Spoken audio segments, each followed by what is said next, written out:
ಧರ್ಮಸ್ಥಳ ಬುರುಡೆ ಪ್ರಕರಣಕ್ಕೆ ಸ್ಫೋಟಕ twist U turn ಹೊಡೆದಿರುವಂತಹ ಮುಸುಕುಧಾರಿ ಎಸ್ಐಟಿಯ ಮುಂದೆ ಹೊಸ ಹೇಳಿಕೆಯನ್ನ ಕೊಟ್ಟಿರುವಂತಹ ಮಾಸ್ಕ್ ಮ್ಯಾನ್ ನನ್ನ ಮೂಲ ಹೇಳಿಕೆಯಿಂದ ಹಿಂದೆ ಸರಿದ್ರ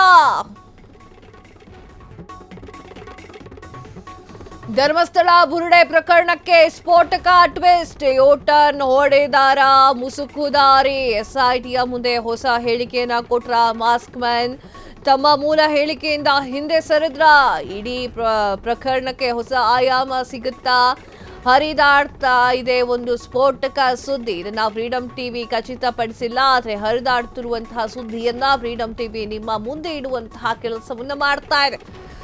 ಅದೇನು ಕೆಲವೇ ಕ್ಷಣಗಳಲ್ಲಿ ಅನಾವರಣವನ್ನಗೊಳಿಸ್ತಾ ಇದ್ದೀವಿ.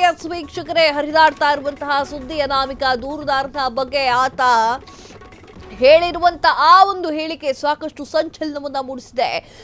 ಯಾವ ರೀತಿಯಲ್ಲಿ ಧರ್ಮಸ್ಥಳ ಪ್ರಕರಣವನ್ನ ನೋಡ್ತೀವೋ ಅದರ ಆಯಾಮವನ್ನೇ ಬದಲು ಮಾಡ್ತಾ ಇದೆ ಈ ಒಂದು ಹೇಳಿಕೆ.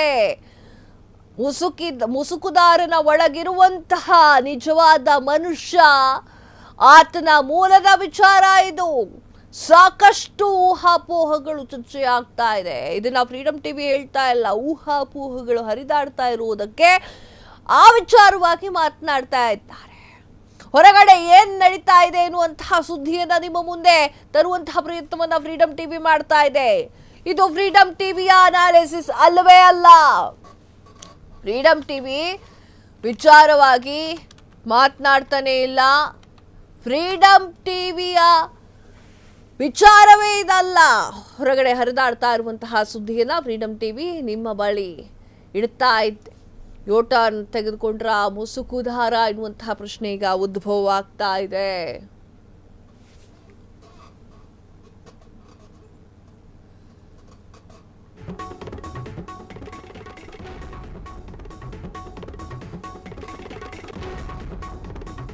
ಕಾನೂನು ಪ್ರಕಾರವೇ ಹೆಣ ಹೂತಿದ್ದಂತೆ ಅನಾಮಿಕ ದೂರುದಾರ ಕಾನೂನು ಉಲ್ಲಂಘಿಸಿ ಹೂತಿದ್ದಾಗಿ ಹೇಳುವಂತೆ ಒತ್ತಾಯ ಇತ್ತಂತೆ.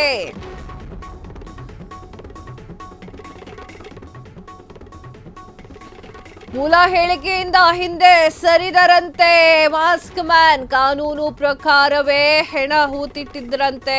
ಅನಾಮಿಕ ದೂರುದಾರ ಕಾನೂನು ಉಲ್ಲಂಘಿಸಿ ಹೂತಿಟ್ಟಿದ್ದಾಗಿ ಹೇಳುವಂತೆ ಒತ್ತಾಯ ಕೂಡ ಮಾಡಲಾಗಿತ್ತಂತೆ. ಆ ಮೂವರು ಹೇಳಿಕೊಟ್ಟ ರೀತಿಯಲ್ಲಿ ಹೇಳಿದಂತೆ ದೂರುದಾರ 2023ರಲ್ಲಿ ತಮಿಳುನಾಡಿನಿಂದ ಕರೆದುಕೊಂಡು ಬಂದಿದ್ರಂತೆ. ಸುಜಾತಾ ಭಟ್ ದೂರು ನೀಡುವ ಮುನ್ನ ಏನು ಹೇಳಬಾರದು, ಆಕೆ ದೂರು ಕೊಟ್ಟ ಬಳಿಕ ಬಾಯ್ ಎಂದಿದ್ದರಂತೆ. ಆ ಮೂವರು ಪೊಲೀಸರ ಮುಂದೆ ಏನು ಹೇಳಬೇಕು ಎನ್ನುವುದನ್ನ ಹೇಳಿಕೊಟ್ಟಿದ್ದರಂತೆ. ಆ ಮೂವರು ಕೋರ್ಟ್ನಲ್ಲಿ ಏನು ಹೇಳಬೇಕು ಅಂತ ಅದರ ಕುರಿತಾಗಿಯೂ ಕೂಡ ಕ್ಲಾಸ್ ಅನ್ನ ಕೊಟ್ಟಿದ್ರಂತೆ. ಆ ಗುಂಪು ಬುರುಡೆ ಕೊಟ್ಟು ಪೊಲೀಸರಿಗೆ ಶರಣಾಗುವಂತೆ ಹೇಳಿದ್ರಂತೆ. ಹಿಂಗಂತ SIT ಮುಂದೆ ಅನಾಮಿಕ ದೂರುದಾರ ಹೇಳಿದ್ನಂತೆ. ಹೀಗೊಂದು ಸುದ್ದಿ ಎಲ್ಲಾ ಕಡೆಗೂ ವೈರಲ್ ಆಗ್ತಾ ಇದೆ. ಆದ್ರೆ ಈ ಒಂದು ಸುದ್ದಿಯನ್ನ ಫ್ರೀಡಂ ಟಿವಿ ಖಚಿತಪಡಿಸಿಲ್ಲ. ಯಾಕಂದ್ರೆ SITಗಳಿಗಾಗ್ಲಿ ಸರ್ಕಾರದಿಂದಾಗ್ಲಿ ಅಧಿಕೃತ ಪ್ರಕಟಣೆಯಾಗಿಲ್ಲ. ವೀಕ್ಷಕರೇ, ದೂರುದಾರ ಹೇಳಿರುವಂತಹ ಹೇಳಿಕೆ ಸಾಕಷ್ಟು ಸದ್ದನ್ನ ಮಾಡ್ತಾ ಇದೆ. ಇದು ಹೊರಗಡೆಯಿಂದ ಬಂದಿರುವಂತಹ ಸುದ್ದಿ. ಇದು ಗೌರ್ಮೆಂಟ್ ಆಗಲಿ ಅಥವಾ SIT ಆಗಲಿ ಯಾರೇ ಆದರೂ ಕೂಡ ಈ ವಿಚಾರಕ್ಕೆ ಸಂಬಂಧಪಟ್ಟಂತೆ ಮಾತನಾಡಿಲ್ಲ. ಆ ಒಂದು ಕಾರಣಕ್ಕೆ ಇದು ಅಧಿಕೃತ ಸುದ್ದಿ ಹೀಗೆ ಆಗಿದೆ ಅಂತ ಹೇಳಕ್ಕಾಗಲ್ಲ. ಬಲ್ಲ ಮೂಲಗಳಿಂದ ಬಂದಿರುವಂತಹ ಸುದ್ದಿಯೂ ಅಲ್ಲ. ಇದು ಹರಿದಾಡ್ತಾ ಇರುವಂತಹ ಸುದ್ದಿ. ಏನಪ್ಪ ಹರಿದಾಡ್ತಾ ಇರುವಂತಹ ವಿಚಾರ ಅಂದರೆ, 2014ರಲ್ಲಿ ನಾನು ಧರ್ಮಸ್ಥಳ ಬಿಟ್ಟು ತಮಿಳ್ನಾಡಿಗೆ ಹೋಗಿದ್ದೆ. ತಮಿಳ್ನಾಡಿನಿಂದ ಒಂದು ಕಾಲ್ ಬರುತ್ತೆ 2023ಕ್ಕೆ. ನನ್ನನ್ನು ಕರೀತಾರೆ. ನನ್ನನ್ನು ಕರೆದು ಈ ಥರ ಮಾಡು ಅಂತ ಹೇಳ್ತಾರೆ. ಯಾವ ಥರ, ಒಂದು ಬುರುಡೆ ತಗೊಂಡ ಹೋಗು, ಇಡು ಮುಂದ್ಗಡೆ. ಆ ಬುರುಡೆ ನೋಡ್ಕೊಂಡು ಹೇಳ್ತಾರೆ ಒಂದಿಷ್ಟು ಜನ ಏನು ಎತ್ತ ಅಂತ ಹೇಳಿ. ಸೊ ಆಗ ನಾವು ಹೇಳ್ಕೊಡ್ತೀವಿ ಯಾವ ಥರ ಹೇಳಬೇಕು ಅಂತ. ಆ ಥರ ಹೇಳು ಅಂತ ಹೇಳಿ ಒಂದಿಷ್ಟು ಜನ ಆತನಿಗೆ ಹೇಳ್ಕೊಟ್ಟಿದ್ರಂತೆ. 3 ಜನ ಹೇಳ್ಕೊಟ್ಟಿದ್ರಂತೆ. ಸುಜಾತಾ ಭಟ್ ದೂರು ಕೊಡ್ತಾಳೆ. ದೂರು ಕೊಟ್ಟ ನಂತರ ಹೇಳ್ಬಿಟ್ಟು ಬಾ, ಎದ್ದು ಬಾ ಅಂತ ಹೇಳಿದ್ರು ಅಂತ ಹೇಳಿ ಅನಾಮಿಕ ದೂರುದಾರ ಬಾಯ್ಬಿಟ್ಟಿದ್ದಾನೆ. ಇಷ್ಟು ದಿನ ಉತ್ಖನ್ನ ಮಾಡುವಂತಹ ಕೆಲಸವನ್ನ SIT ತನಿಖಾ ತಂಡ ಮಾಡುತ್ತೆ. ಒಂದು ಕಡೆಯಲ್ಲಿ ಮಾತ್ರ ಮೂಳೆಗಳ ತುಂಡು ಸಿಗುತ್ತೆ. ಅದಾದ ನಂತರ ಯಾವ ಕಡೆಯಲ್ಲೂ ಕೂಡ ಮೂಳೆಗಳ ಗುರುತು ಸಿಗೋದಿಲ್ಲ. ಅದಾದ ಮೇಲೆ SIT ತನಿಖಾ ತಂಡ ಸ್ಪಾಟ್ ನಂಬರ್ 13ರಲ್ಲಿ ಅಗೆಯುವಂತಹ ಕೆಲಸವನ್ನ ಮಾಡುತ್ತೆ.